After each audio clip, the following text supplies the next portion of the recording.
अस्सलामुअलैकुम, खुश आमदीद। उम्मीद करता हूँ तमाम बहन भाई खैर आफियत से होंगे।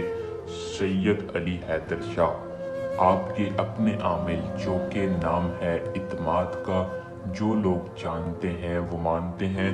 सैयद अली हैदर शाह इल्म के बेताज बादशाह आज एक मिस्री किताब से तावीज़ लेकर हाजिर हैं, जो कि लड़के को काबू करने का एक ऐसा नायाब अमल है जिसको करते ही आप सारी ज़िंदगी हमारे में दुआ देंगे। सिर्फ एक नक्श के साथ आप दुनिया में किसी भी कोने में बैठे शख्स को अपने ताबे कर सकते हैं। अपनी हर ख्वाहिशात को पूरे करने के लिए उसको अपना ताबेदार बना सकते हैं।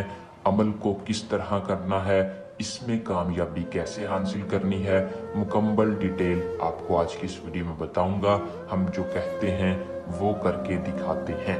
आपने बस वीडियो को पूरा देखना है और अमल को कर लेना है। अमल को करने से पहले चैनल को सब्सक्राइब कर लें और साथ लगे बेल आइकन को दबा लें, ताकि हर आने वाली वीडियो का नोटिफिकेशन आप तक पहुंचता रहे। इस अमल को मुस्लिम गैर मुस्लिम दोनों कर सकते हैं। अमल को मर्द हजरात करें और इस अमल को सिर्फ और सिर्फ बालिग कर सकता है, नाबालिग नहीं कर सकता। बालिग कर ले, नाबालिग इस अमल को नहीं कर सकता। अमल की इजाज़त हर उस बंदे के लिए आम है जो चैनल को सब्सक्राइब करेगा और अपना पूरा नाम कमेंट बॉक्स में या नीचे दिए नंबर पर बता देगा। इजाज़त लेकर आपको 100% कामयाबी होगी, किसी भी किस्म की रज्जत या रुकावट नहीं आएगी। अमल का टाइम कोई ख़ास नहीं है, सिर्फ और सिर्फ आपने सूरज गरूब होने से पहले पहले इस अमल को करना है। अमल के लिए आपने बखोर का लाजमी इस्तेमाल करना है। अगरबत्ती जला लें, चिराग जला लें या लुबान जला लें। दिन जुमे का ना हो, इतवार का ना हो।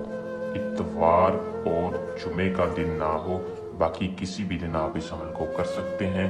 कामयाबी आपके कदम चूमेगी। इस नक्श को अपने हाथों से बनाना है, किसी भी कागज के ऊपर बना लें। इस फलां की जगह अपना नाम और इस फलां की जगह उस लड़के का नाम लिखकर आपने बखोर के ऊपर अगर चिराग जलाया तो चिराग के ऊपर जला देना है। अगर कोई लुबान जलाया है बखोर के ऊपर, इसको जला देना है। जैसे ही आप इस नक्श को जलाएंगे, इस नक्श की तासीर महबूब के दिल पे असर करेगी।